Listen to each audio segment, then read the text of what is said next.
Okay, what we're going to talk about is going to be geometric transformations.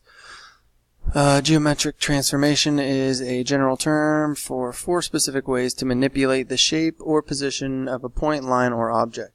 The original shape of the position is called the preimage. The original shape is called the preimage, and the final shape is called the image under the transformation. We're going to talk about 4 different types of transformations. We'll talk about translation, reflection, rotation, and dilation. To start things off, we will talk about translations. Translations is almost like a slide, as if you are kind of just pushing something around the grid or around the coordinate. And really all you're doing is you're changing your x or your y value depending upon what the translation says to do. If we look at example 1 here, it says under translation t 3 negative 2, the point 58 becomes what? If we look at this, t is just kind of the indication that we're going to be doing translations. 3 is the value we're going to be changing it in the x direction, and negative 2 is the value in the y direction. So if we look at my point 5, 8, if I am translating it or sliding it 3 in the x direction, that means I'm sliding it a positive 3, which will be to the right. So 5, if I add 3 to it, will become 8. Now 8 is my y coordinate. If I am translating it a negative 2, that means I am moving it down 2 in the y coordinate. It will become 6. So the point 58 will become 8, 6. And we like to put this little kind of dash on there just to acknowledge that yes, that is the prime. That is the post image. Now if we look at number 2, same thing going on. It's written in a different way. This one has the translation xy becomes x plus 3y minus 1. So this, you can see this line here. This line here kind of represents that translation. So what we're going to be doing is the same thing. The point 67 should become what if we translate it x plus 3, y minus 1?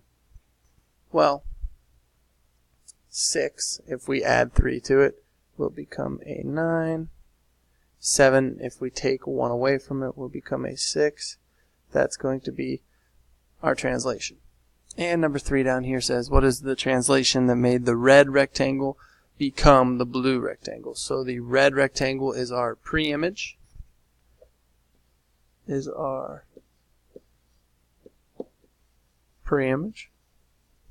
And we're trying to figure out how that became the blue rectangle. So if we look, and really each of these points should change by the same thing if we're going to be doing a translation.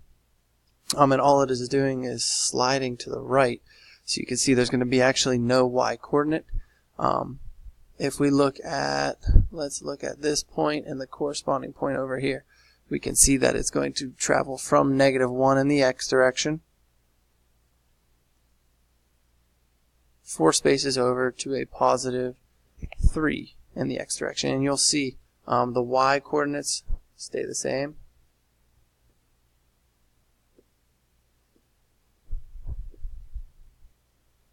The x is the only thing changing, and you can see that it's changing by a value of 4.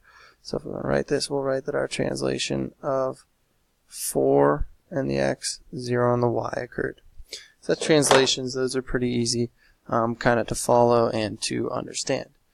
The next transformation we want to look at is dilation, and a dilation is really we're just making a shape larger or we're making a shape smaller, and we're doing this by some sort of scale factor. Example 1, we can see under the dilation D2, which is how we represent dilation, an uppercase D and then the scale factor down in the bottom right corner.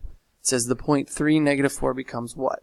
Dilations are pretty simple because all you do is you take this factor, which is 2 in this case, and you multiply both of the points by that. So 3 times 2 becomes 6, and negative 4 times 2 becomes negative 8, and that will be my post image. Now if I look at number 2, it says the line segment AB has point A at 1, 2 and B at 1, 8, and it has a length of what? Well, if we look at that, The x value is not changing. The y value is the only thing changing, so we can just subtract those two coordinates. 8 minus 2 gives me a value of 6. That tells me that that length is going to be 6 units. Now if I dilate it by a factor of 3 down here, a prime will become 3 times 1 is 3, 3 times 2 is 6, and b prime is going to become 3 times 1 is 3, 8 times 3 is 24. And now it just kind of brings it full circle and tells us the length of AB is what. If we look at it, same thing. The x doesn't change. The y is the only thing changing.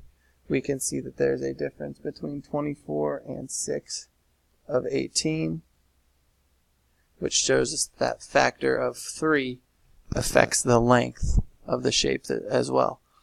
And number 3 asks us what dilation was A prime, B prime, C prime, D prime created from ABCD. So remember ABCD, A, B, C, D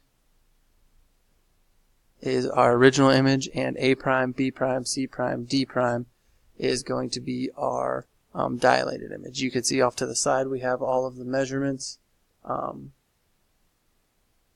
A prime, and down here we have all the measurements for our original image. You can see each of those images are actually dilated by a scale factor of 1/2, which just means we divided our original locations, divided them each by 2. So again, dilations are pretty simple. You just take all the points there and you either multiply them, or you multiply them by that scale factor. If they're getting larger, the scale factor will be greater than 1. If they're getting smaller, it'll be less than 1.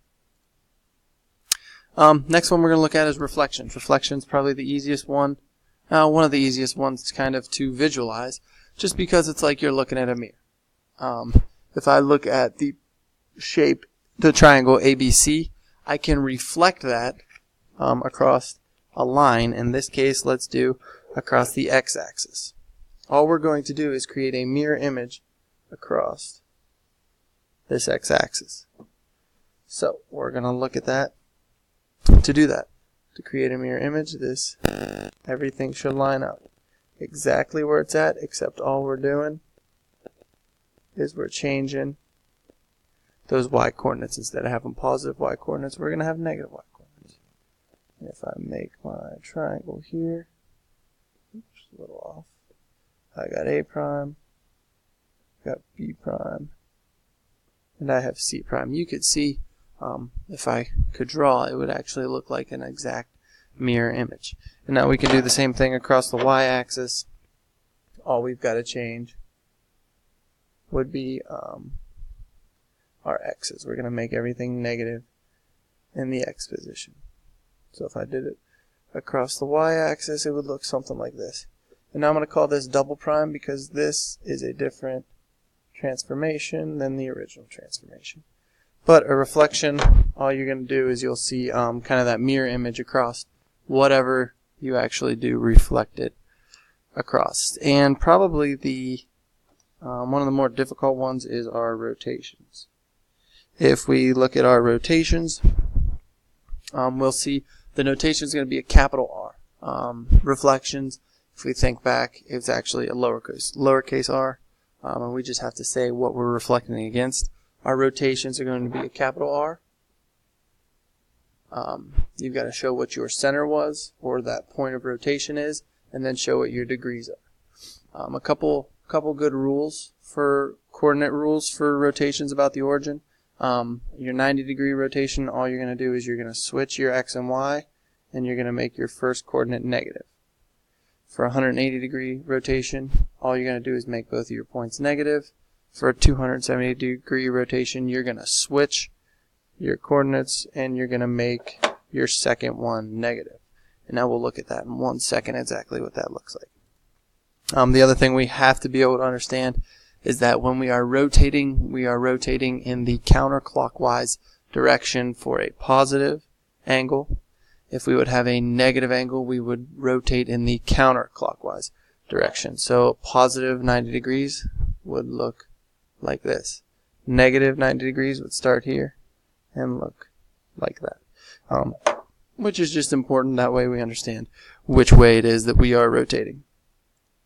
And if we look at an example, we've got the quadrilateral DEFG, and we're trying to draw the image, which is D prime, E prime, F prime, G prime, under the rotation 0, 0, 270 degrees, which means that we are going to be rotating about the origin, which is our 0, 0 point, and we're going to rotate it 270 degrees. 270 degrees is going to bring it down around here, so it should be roughly in this area.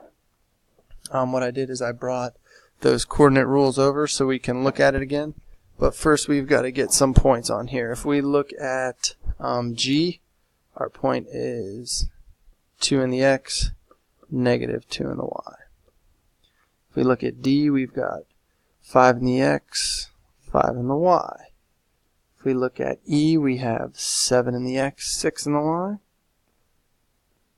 And our last one here is going to be F. We have 8 in the X, negative 2 in the Y. Now that's important because when I come over here to use these rules for my rotation, I got to know which point is which. So my 270 degree rotation is what we're looking for. What it says to do is we're going to switch our X and our Y, and we're going to make our second coordinate negative now. So if I start on D, I've got 5, 5. This is going to be an easy one. If we switch those, so my new coordinate for D, which I'll call D prime, is going to be 5, 5. We want to switch them, and then it tells us make that second coordinate negative. So we will go positive 5 in the X, negative 5 in the Y, and we'll put in, let me put it in blue so we can see it. It should be right here. Okay. Let's do the same thing for E. E is going to become, switch them would be 6, become 7. It tells us to make that second one negative. So we've got 6, negative 7. So I go 6 in the X, negative 7 in the Y. That would be my E prime, and I'll make sure I write, that's my D prime there. For G, I had the points 2, negative 2. I want to switch those. So G prime is going to become switch those. I'll put my negative 2 first and my 2 second, and then it says make that second part negative. So I've got negative 2, negative 2 for G prime. And my last one here is going to be F. And I'll make F prime. It says to switch my coordinates and make my second one negative. So I've got negative 2, negative 8. It's going to be right in here. So we'll look roughly like this shape here, which is this shape brought around 270 degrees. And I know that's kind of a lot written on the screen, so what I did is I cleaned it up a little bit and put a version that we can look at here, which is roughly the same, just a little bit easier to see. You can see these actually track that rotation for you, that 270 degree rotation about the origin, which is going to be our rotation. So for transformations, we have rotations, we have reflections, we have translations, and last but not least, we have dilations.